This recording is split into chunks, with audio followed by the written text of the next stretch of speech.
जो हमारा आज का लेक्चर है वो क्वेश्चन है हैंडलिंग ऑफ प्रिस्क्रिप्शन। एक प्रिस्क्रिप्शन जब एक फार्मासिस्ट के पास या फार्मेसी टेक्नीशियन के पास आती है तो वो उसको हैंडल कैसे करता है। इसके डिफरेंट स्टेप्स हैं। स्टेप नंबर 1 है, सबसे पहले वो उसको रिसीव करेगा, वो पेशेंट से पकड़ेगा उसको। ठीक है। रिसीविंग के अंदर वो दो चीज़ें आती हैं। सबसे पहले उसको रीड करेगा, फिर उसको चेक करेगा। रीडिंग के अंदर आता है उसका जेनेरिक नेम पढ़ना, और उसका जेनेरिक नेम एक होता है और एक होता है brand name. Generic generic name means उसका फॉर्मूला, उसका केमिकल नेम जो उसके अंदर ड्रग लिखी हुई है। एंड ब्रांड नेम की कौन सी कंपनी का उन्होंने दिया हुआ है, क्या डोजेज दी है, ये चीज़ पढ़ना। रिसीविंग के अंदर पहली चीज़ ये आएगी। दूसरी चीज़ आएगी चेक करना कि प्रिस्क्रिप्शन के अंदर कोई ऐसी चीज़ तो नहीं दी गई या कोई ऐसी मेडिसिन तो नहीं दी गई जो कि इनकम्पैटिबल है विद द पेशेंट और विद अदर ड्रग्स। मतलब 2 से 3 ऐसी मेडिसिन दे दी जाएं जो कि आपस में ना इकट्ठी दी जा सकती हूँ। दो ऐसी मेडिसिन आपस में प्रिस्क्राइब करती गई हैं जो कि साथ प्रिस्क्राइब करना पॉसिबल ही ना हो, या कोई राइटिंग एरर हो, या फिर जो है कोई प्रिस्क्रिप्शन एरर जिसमें कह देते हैं मेडिकेशन एरर कोई हो। तो ये चीज़ पढ़नी है। और उसके अलावा जो है आजकल इतनी इतनी मेडिसिन हैं और उनके नाम आपस में इतने मिक्स होते हैं ना कि ए और ई का सिर्फ डिफरेंस आता है। और एक गोली जो होती है वो हार्ट के लिए यूज हो रही होती है, और एक गोली जो है वो एज अ डायरेटिक यूज हो रही होती है किडनीज के लिए। और दोनों में सिर्फ ए और ई का डिफरेंस आता है। तो समटाइम जब डॉक्टर प्रिस्क्राइब करता है तो वो ए और ई की समझ नहीं आती, और ये ना हो कि हार्ट पेशेंट को जो है वो डायरेटिक के लिए दवाई दे दी जाए, तो इस तरीके को से कोई मेडिकेशन एरर ना आए। तो इसके लिए भी जो है ना इनकम्पैटिबिलिटीज चेक करते हैं कि कोई थेरेप्यूटिक इनकम्पैटिबिलिटी तो नहीं है, कोई केमिकल इनकम्पैटिबिलिटी तो नहीं है, कोई फिजिकल इनकम्पैटिबिलिटी तो नहीं है। तो इसके अंदर जो है चेकिंग के अंदर प्रिस्क्रिप्शन चेकिंग आता है, प्रिस्क्रिप्शन रीडिंग आती है। तो सबसे पहले ये स्टेप है receiving, then doses calculation, then compounding, finishing, pricing and delivering. सबसे पहले जो स्टेप था रिसीविंग, वो मैंने अभी आप लोगों के साथ एक्सप्लेन किया है कि रिसीविंग के अंदर जो है प्रिस्क्रिप्शन फार्मासिस्ट जो है वो पेशेंट से रिसीव करता है एक प्रोफेशनल मैनर में। और उसको लेने के बाद जो है उसको पकड़ने के बाद उसने दो चीज़ें करनी है। सब नंबर 1, उसने रीड करनी है प्रिस्क्रिप्शन। रीड करनी है उसने, उसके अंदर उसका जेनेरिक देखना है, उसने उसके अंदर उसका ट्रेड नेम देखना है, ट्रेड नेम या ब्रांड नेम पढ़ना है, उसने अंदर उसके अंदर उसका डोजेज पढ़ना है। ठीक है, कि उसको टैबलेट दी गई है, कैप्सूल दी गई है, क्या दिया गया है। उसके बाद उसने कोई इनकम्पैटिबिलिटीज देखनी है कि कोई ऐसी चीज़ तो नहीं है जो कि नहीं देनी चाहिए थी, या फिर कोई ऐसी मेडिसिन तो नहीं है जो इकट्ठी नहीं दे सकते जो कि फिजिशियन ने दे दी हैं। तो असूली तौर पे तो जो है वो खुद चेंज नहीं कर सकता, वो डायरेक्टली फिजिशियन से रब्ता करना चाहिए उसको, और उसको चेंज करवाना चाहिए। लेकिन हमारे यहाँ पे तो है, वैसे तो देखते नहीं है प्रिस्क्रिप्शन, और अगर प्रिस्क्रिप्शन देख लें तो फिर डिफरेंट सिनेरियोज होते हैं। डोजेज कैलकुलेशन के अंदर जो है समटाइम ये होता है कि जो हमारे पास जो कमर्शियल डोज है वो तो है ही एडल्ट डोज। ठीक है, एडल्ट डोज है। समटाइम ये होता है कि आप लोगों के बच्चों को या फिर बूढ़ों को डोज देना होता है। अब बच्चों का डोज भी एडल्ट डोज से डिफरेंट है, और जो बूढ़ों का डोज है वो भी एडल्ट डोज का 3/4 है। 3/4 हिस्सा एडल्ट डोज देते हैं बूढ़ों को, जो 60 एज से ऊपर के होते हैं। और जो 17 से नीचे के होते हैं या 15 से नीचे के होते हैं, वो जो चाइल्ड उस कैटेगरी में आते हैं, उनका डोज भी एडल्ट डोज से डिफरेंट होता है। और एडल्ट डोज क्या है जो कि कमर्शियली अवेलेबल होता है हमारे पास, वो एडल्ट डोज है। तो बच्चों यहाँ पे इन्होंने कुछ फार्मूलाज दिए हुए हैं। इन फार्मूलाज के मुताबिक जो है हम एक चाइल्ड डोज, बच्चे का डोज जो है वो कैलकुलेट कर सकते हैं। एक है यंग फार्मूला, इसमें जो है एज जो है ईयर में लिख के उसको एडल्ट डोज से डिवाइड करना है, और उसके बाद उसके अंदर सॉरी एडल्ट डोज से मल्टीप्लाई करना है, और इस पूरे एज अ होल इन दोनों चीज़ों को डिवाइड करना है चाइल्ड एज इन ईयर्स के साथ, और फिर इस एज अ होल सारे को प्लस कर देना है। 12 प्लस हो जाएगा इसके अंदर। ये जो बटा है ये इन दोनों के नीचे आ रहा है। उसके बाद काउंटिंग स्केल है। काउंटिंग स्केल के अंदर जो है एज के अंदर 2 प्लस करना है, और फिर इस एज अ होल को डिवाइड करना है 24 से, और फिर एडल्ट डोज से उसको मल्टीप्लाई कर देना है। अब इसमें भी जो है एज ईयर्स के अंदर है, इसमें भी एज ईयर्स के अंदर, इन दोनों फार्मूलाज के अंदर। बल्कि क्लार्क फार्मूला के अंदर बच्चा अगर बहुत छोटा है तो उसकी मतलब मंथ्स में भी नहीं है, वो डेज में भी नहीं है, तो फिर उसकी एज नहीं देखी जाएगी, उसका वेट देखा जाएगा कि उसका वेट कितना है। उसको मल्टीप्लाई करें, और वेट हमेशा पाउंड्स में देखा जाएगा। किलोग्राम मोस्टली हम लोग ना केजीज में वेट देखते हैं कि किसी का 50 किलो वेट है, किसी का 45 किलो वेट है। तो केजी से पाउंड्स में कन्वर्ट करने के लिए आप केजी वेट को मल्टीप्लाई करते हो 2.2 से। अगर आपका वेट जो है वो 40 केजी है और आपको ये पता करना है कि आपका कितने पाउंड वेट है, तो आप अपने वेट को 2.2 से मल्टीप्लाई करो, आपका पाउंड्स में वेट आ जाएगा। तो अगर आपको कोई एमसीक्यू आता है तो और केजी से पाउंड में कन्वर्ट करने में, तो आपने 2.2 से उसको मल्टीप्लाई करना है।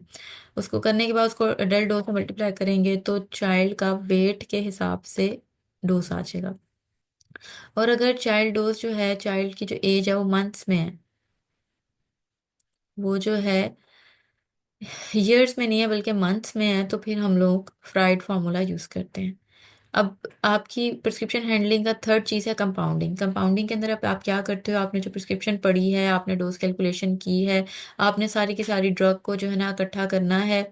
और अगर इसके अंदर कोई कंपाउंडिंग आ रही है, कोई नई चीज़ बनाने को आ रही है, कोई प्रिपरेशन जो है उसमें अवेलेबल नहीं है कमर्शियली तौर पे और आपने बनानी है, खुद से बनानी है, तो जैसे परसेंट मैंने आपको बताया कि ज़्यादातर पाकिस्तान के अंदर जो ये कंपाउंडिंग का कॉन्सेप्ट है, ये टॉपिकल प्रिपरेशंस के ऊपर है। स्किन डॉक्टर्स जो होते हैं वो ज़्यादातर जो प्रिपरेशंस देते हैं वो कंपाउंडिंग के लिए देते हैं कि ये इतने परसेंट पेशेंट नीड के मुताबिक बना के उसको दे दें, डिस्पेंस कर दें। ये कमर्शियल प्रोडक्ट नहीं होती।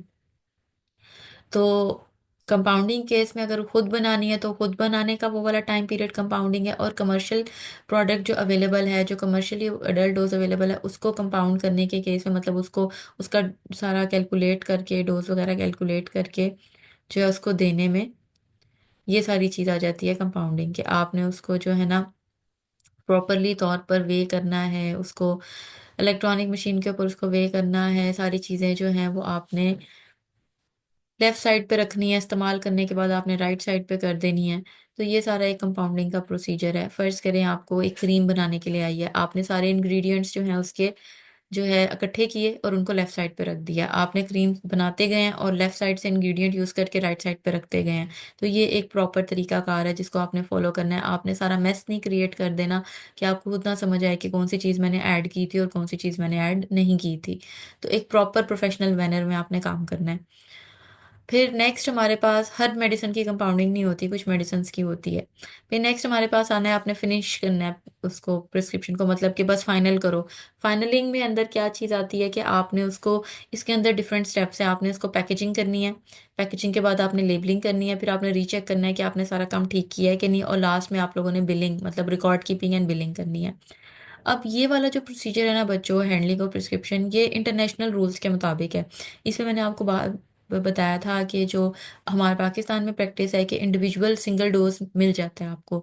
तो बाहर के मुल्कों में ज़्यादातर ये प्रैक्टिस नहीं है। वो क्या करते हैं, उनको बल्क में प्रोडक्ट मिलता है, पेशेंट नीड के मुताबिक वो बल्क प्रोडक्ट के कंटेनर्स के अंदर से, जैसे पेशेंट को अगर 15 टैबलेट्स चाहिए तो बल्क कंटेनर के अंदर से 15 टैबलेट्स निकालेंगे, उसको एक कंटेनर के अंदर डाल के उसके एक लेबल लगा के उसको देंगे और उस लेबल के ऊपर उस पेशेंट का नाम होगा।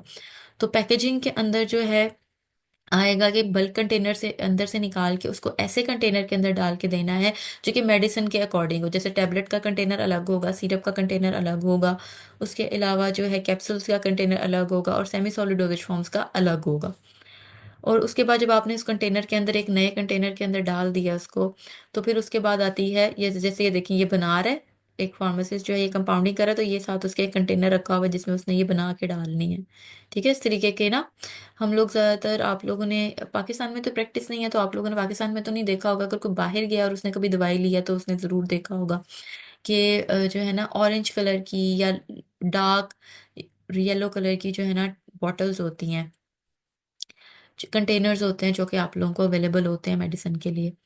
तो फिर आती है लेबलिंग। लेबलिंग के ऊपर वो कंटेनर जिसके अंदर आपने मेडिसिन डाल दी है, एंटर करवा दी है, इंसर्ट कर दी है, उसके गिर्द एक लेबल लगाते हो जिसमें पेशेंट का नाम होता है, जो मेडिसिन है उसका नाम होता है, उसकी स्ट्रेंथ होती है, आपने जिस तरीक को दी है वो होती है, इस मेडिसिन को इस्तेमाल किस तरीके से करना है वो होगा, लिखा होगा, स्टोरेज कंडीशन लिखी होगी, प्रिकॉशंस लिखी होंगी और name and address of pharmacy होगा। अब लेबलिंग के ऊपर क्या क्या लिखा आता है, ये आप लोगों ने अपने प्रैक्टिकल्स के अंदर डिफरेंट प्रिपरेशंस बनाने हैं और उनके उनके डिफरेंट लेबल्स बनाने हैं ताकि आप लोगों को प्रॉपर लेबलिंग पता चल जाए कि एक मेडिसिन के ऊपर कौन सा लेबल लगा होता है।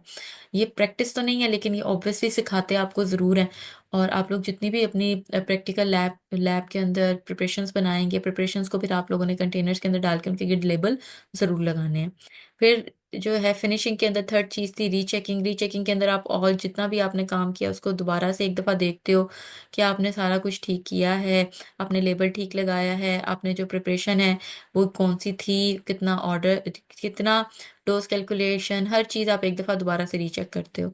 फिर आपके अंदर फाइलिंग एंड रिकॉर्डिंग आता है कि अब तो यहाँ पे सॉफ्टवेयर्स मौजूद हैं, आप सॉफ्टवेयर के अंदर एंटर करते हो तो वही बिलिंग कर देता है, और वही जो है वो आपका रिकॉर्ड कीप कर देता है, और वही इन्वेंट्री कंट्रोल करता है। एंड देन लास्ट में आती है ये स्टेप नंबर हैंडलिंग का। स्टेप नंबर 5 क्या था? हैंडलिंग का स्टेप नंबर 5 था फिनिशिंग, ये तो फिनिशिंग है, ये हैंडलिंग, हाँ। फिनिशिंग, कंपाउंडिंग होगी, फिनिशिंग होगी, फिनिशिंग के 4 स्टेप्स, अब प्राइसिंग और डिलीवरिंग। अच्छा, अब यहाँ पे जो है पाकिस्तान के अंदर तो एक ऑलरेडी हमारे पास एमआरपी हमारा ड्रैप रजिस्टर करके देता है, लेकिन बाहर के मुल्कों में ऐसा नहीं है। प्राइसिंग के डिफरेंट टेक्निक्स हैं। प्राइसिंग जो है उसके अंदर किसी भी प्रिपरेशन की प्राइसिंग जो है उसके कुछ फैक्टर्स होते हैं, उनके अंदर ये सारे इंक्लूडेड है। आपके इंग्रेडिएंट की कॉस्ट प्लस होती है, आपके कंटेनर की कॉस्ट प्लस होती है, आपके ओवरहेड कवरेज होता है, उसकी ट्रांसपोर्टेशन, उसकी स्टोरेज, इसमें जितना खर्चा आ रहा होता है वो सब। उसके अलावा पर्सनल फ़ी, ये कंसल्टेशन फ़ी होती है, वो जो पर्सनल काम कर रहा है ना, ये उसकी फ़ीस है। और नेट प्रॉफिट, कि आपने उसकी परचेज और सेल के दरमियान में कितना प्रॉफिट रख के उसको सेल करना है। ये सारी चीज़ें कंसिडर करके जो है एक प्राइसिंग डिसाइड होती है, और वो फिर पेशेंट से ली जाती है। अब कुछ कोडिंग सिस्टम बनाए गए हैं, उन कोडिंग सिस्टम के मुताबिक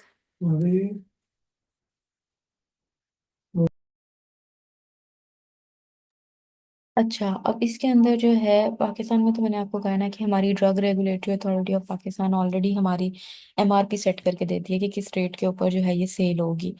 लेकिन समटाइम्स जो है कुछ मेडिकल स्टोर्स वाले या फार्मेसीज वाले जो है अपने नेट प्रॉफिट के अंदर से प्रॉफिट कम करके हमें वो डिस्काउंट के ऊपर दे देते हैं। जैसे कि अगर उनको 15% डिस्काउंट के ऊपर ऑलरेडी प्रॉफिट के ऊपर मिल रही थी, तो वो अपना प्रॉफिट कम करके आपको उसके ऊपर डिस्काउंट दे दें। और ज़्यादातर ये 13% 15% जो है ये उनको इंटरनेशनल जो मल्टानेशनल जो प्रोडक्ट्स हैं उनके ऊपर मिलता है। जो लोकल प्रोडक्ट है उनके ऊपर उनको बहुत बहुत मार्जिन मिल जाता है प्रॉफिट का।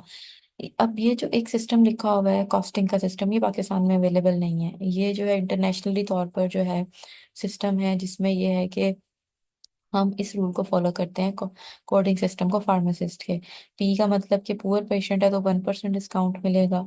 और इस तरीके से ना ये आप लोग यहाँ से लेकर सिस्टम 1 से लेकर यहाँ इधर फार्मासिस्ट तक price variation, theory of price यहाँ तक जो है ना, ये आप लोगों ने नहीं करना, क्योंकि हमारे पास अवेलेबल नहीं है। कोई आपको इसमें से क्वेश्चन नहीं आ सकता, तो ये आप लोग यहाँ से ही लेकर यहाँ तक स्किप कर दें। बस अगर आपने इस हेडिंग में लिखना है प्राइसिंग में, तो आपने यहाँ तक लिखना है कि प्राइसिंग जो है वो किसके तहत की जाती है। इन तमाम फैक्टर्स को नजर जो है सामने रखते हुए जो है प्राइसिंग फिक्स की जाती है प्रिस्क्रिप्शन की। और यहाँ से लेकर सिस्टम 1 से लेकर जो है आप लोगों ने यहाँ तक जो है ना नहीं करना। बाकी लास्ट हमारी हैंडलिंग के अंदर आता है डिलीवरिंग। अब समटाइम जो होता है मोस्टली हम लोग जो है किसी मेडिकल स्टोर के ऊपर जाके जो है अपनी प्रिस्क्रिप्शन दिखाते हो और मेडिसिन लेते हो, दैट इज स्टोर डिलीवरी। आप लोगों ने स्पेसिफिकली तौर पर गए हो उस शॉप के ऊपर जाके आपने प्रिस्क्रिप्शन दिखाई है, या आपने अगर वर्बली भी, पाकिस्तान में तो वर्बली भी बता देते हैं कि भाई ये वाली दवाई दे दो, वर्बली आपने बताई या आपने पैसे दिए आपने दवाई ले ली, दैट इज स्टोर डिलीवरी। फिर एक आता है होम डिलीवरी और एक आता है मेल डिलीवरी। होम डिलीवरी के अंदर जो है बड़ी बड़ी सिटीज के अंदर ये है कि आप फोन पे मंगवा लेते हो, मेडिकल स्टोर वालों को कॉल करो और वो आपको जो है वो घर भेज दें। एक ये चीज है। ये कॉन्टैक्ट बेसिस के भी हो सकता है, या फिर जो है इसके अंदर आपके डिलीवरी चार्जेस ऐड ऑन हो जाएंगे आपकी मेडिसिन के कॉस्ट के साथ साथ। और इसके अंदर वो जो काउंसलिंग होती है जो फार्मासिस्ट करता है मेडिसिन आपको देते वक्त, वो काउंसलिंग जो है वो इंस्ट्रक्शंस अलग से आपको लिख के सेंड करेगा या बताएगा, अगर आपको ऑलरेडी नहीं पता तो।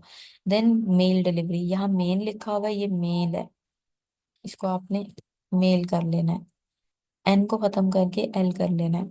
तो ये मेल डिलीवरी है। मेल डिलीवरी क्या होता है कि समटाइम जो है ना हम डिफरेंट जो है वो मतलब मैंने किसी और शहर से दवाई मंगवानी है, तो मैं वहां पे नहीं जा सकती, तो मैं क्या करूंगी, पोस्ट पोस्ट से मंगवा लूंगी। ठीक है, उससे कहूंगी मुझे टीसीएस करवा दो यहाँ पे ना, या फिर अगर मैं कहीं किसी और जगह पे जाके चेकअप करवाती हूँ और मैं हर दफा जाके वहां से दवाई नहीं ले सकती, तो वो उनसे मैं ये कोई ऐसे तरीकेकार बना दूंगी कि वो मुझे जब मेरी स्पेसिफिक मेडिसिन खत्म हो तो वहां से मुझे मेल कर दें पोस्टल के थ्रू। अब कुछ चीजें हैं, कुछ मेडिसिन हैं जो पोस्ट के थ्रू आ सकती हैं, कुछ मेडिसिन हैं जो पोस्ट के थ्रू नहीं आती। अच्छे जो है ना कुरियर सर्विसेज, वो नहीं भेजते। वो कहते हैं कि हम लोग ये चीज नहीं भेज सकते, तो लोग छुप छुपा के भिजवा देते हैं। एक ये चीज मेल डिलीवरी। देन लास्ट में आती है आपकी रीफिलिंग। रीफिलिंग जो है, हमारा जो फेडरल लॉ है वो इस चीज को नोट करता है। उसने मेडिसिन को दो तरीकों से दो ग्रुप्स के अंदर डिवाइड कर दिया है। कुछ ऐसी ड्रग्स होती हैं जो कि पोटेंशियली टॉक्सिक होती हैं और they can not be dispense without a prescription.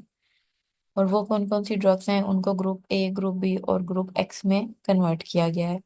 Group A जो है वो ऐसी हैं जो कि कभी भी रिफिल नहीं होगी, जैसे कि मोरफिन। मोरफिन तो पाकिस्तान में होती नहीं है, ये पेन किलर है। और ग्रुप बी के अंदर वो हैं जो कि प्रिस्क्रिप्शन के ऊपर ही आपको मिलती हैं और प्रिस्क्रिप्शन के ऊपर रिफिल भी हो जाती हैं। और उसके अलावा ग्रुप एक्स के अंदर वो ड्रग्स आती हैं जो प्रिस्क्रिप्शन के बगैर भी मिल जाती हैं आपको, क्योंकि उनके अंदर बहुत थोड़ी सी अमाउंट के अंदर ड्रग होता है। जैसे जो कफ सिरप्स होते हैं उनके अंदर बहुत थोड़ी सी अमाउंट के अंदर जो है वो एडिक्शन कॉज करने वाला सब्सटेंस होता है। ठीक है। तो वो आपको बगैर प्रिस्क्रिप्शन के मिल तो जाते हैं, लेकिन उनका रिकॉर्ड जरूर कीप करना होता है, रिकॉर्ड जरूर रखना होता है। और जो दूसरा ग्रुप है, फेडरल लॉ ने दो ग्रुप्स में किया था। पहला ग्रुप तो वो है ना जिसको प्रिस्क्रिप्शन के बगैर दे ही नहीं सकते। दूसरा ग्रुप वो है which are not harmful and can be dispense without a prescription. ये वो मेडिसिन हैं जो कि ये ओवर द काउंटर मेडिसिन होती हैं, और ये over the counter medicine without prescription आपको मिल जाती है। इसके अंदर जो मोस्टली मेडिसिन आती हैं वो एनसेड्स आते हैं। एनसेड्स क्या होते हैं? Non steroidal anti inflammatory drugs. Non steroidal anti inflammatory drugs जो हैं ये ओटीसी ड्रग्स हैं, और ये आपको विदाउट प्रिस्क्रिप्शन मिल जाते हैं। अब ये जो रिफिलिंग ऑफ प्रिस्क्रिप्शन है, इसको अगर हम लोग दोबारा से देखें तो हमारा जो फेडरल लॉ का जो इदारा है जो कि इस सबको नोट कर रहा है, इस सारी चीजों को, मेडिसिन की परचेजिंग वगैरह को सारा देख रहा है, that is DRAP, drug regulatory authority of Pakistan. अगर हम लोग उसको देखें, वो फेडरल लॉ के मुताबिक दो कैटेगराइज कर दी ड्रग्स को, ओटीसी ड्रग और प्रिस्क्रिप्शन ड्रग। ये ओटीसी ड्रग्स हैं and these are prescription drugs. OTC drugs without prescription मिल जाती हैं और प्रिस्क्रिप्शन ड्रग विदाउट प्रिस्क्रिप्शन नहीं मिलती। प्रिस्क्रिप्शन ड्रग्स को मजीद तीन के अंदर डिवाइड किया गया है, ए, बी और एक्स। ए बिल्कुल नहीं मिल सकती, बी को आप प्रिस्क्रिप्शन के ऊपर ही लिखवा के रिफिल करवा सकते हो, और एक्स जो है ये विदाउट प्रिस्क्रिप्शन मिल जाती है, लेकिन आपने रिकॉर्ड इसका जरूर रखना है। ये बच्चों, ये भी आज हमने कंप्लीट क्वेश्चन कर लिया है।